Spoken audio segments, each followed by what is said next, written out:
નમસ્કાર મિત્રો, સ્વાગત છે તમારું મારી YouTube channel Mehul Mavani education and culture. મિત્રો, ફરી પાછા ઉપસ્થિત છીએ એક નવા જ્ઞાન, એક નવા અધ્યાય સાથે. આજનો વિષય આપણા સૌ માટે ખૂબ રસાળ અને ખૂબ આનંદ અપાવે તેવો છે. વિષય છે હિન્દી, અને હિન્દી વિષયમાં આપણે શીખવાનું છે કહાની લેખન. વાર્તા લેખનમાં આપણને વાર્તા કહેવી, સાંભળવી તો ખૂબ મજા આવે, પણ જ્યારે લેખન કાર્ય કરવાનું થાય ત્યારે ઘણી વખત આપણે નાની નાની ભૂલો કરીએ છીએ, જેથી આપણા માર્ક ઓછા આવે છે. વાર્તા તો આવડતી હોય, પરંતુ તેને લેખન કાર્ય કરવાનું થાય ત્યારે આપણે થોડી કાળજી રાખીશું, જેથી કરીને આપણા માર્ક પૂરેપૂરા આવે. તો મિત્રો, અહીં આપણે આજે જે કહાની શીખવાની છે તે છે સચ્ચી મિત્રતા. તો મિત્રો, આપણે આજે આ વાર્તાને સમજીશું. યાદ રાખીશું મિત્રો, જ્યારે પણ વાર્તા લખીશું ત્યારે તે વાર્તાનું શીર્ષક પહેલા આવશે. કોઈ પણ કહાની લખીએ તો તેનું શીર્ષક પહેલા આવે. તો સૌપ્રથમ સચ્ચી મિત્રતા આપણે શીર્ષક આપી દઈશું, ત્યારબાદ વાર્તા લખવાની શરૂઆત કરીશું. અહીં વાર્તા છે સચ્ચી મિત્રતા. જોતા જઈએ. એક જંગલ था, उस जंगल में एक तालाब था. तालाब के किनारे कौवा, हिरन, चूहा और कछुआ ये चार दोस्त रहते थे. चार મિત્રો છે. આગળ વધીએ. एक दिन हिरन शिकारी के जाल में फंस गया. उसके मित्र आगे चले गए थे. उसने मित्रों को आवाज लगाई, पर वहां कोई नहीं था.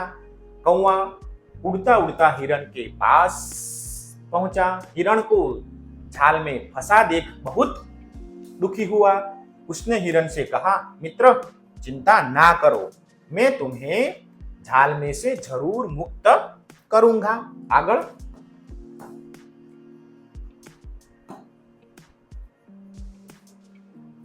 कौवा उड़ता हुआ चूहे के पास पहुंचा और चूहे को हिरन की शिकारी के जाल में फंसने की बात बताई और उसे जाल काटकर मुक्त करने की बात की.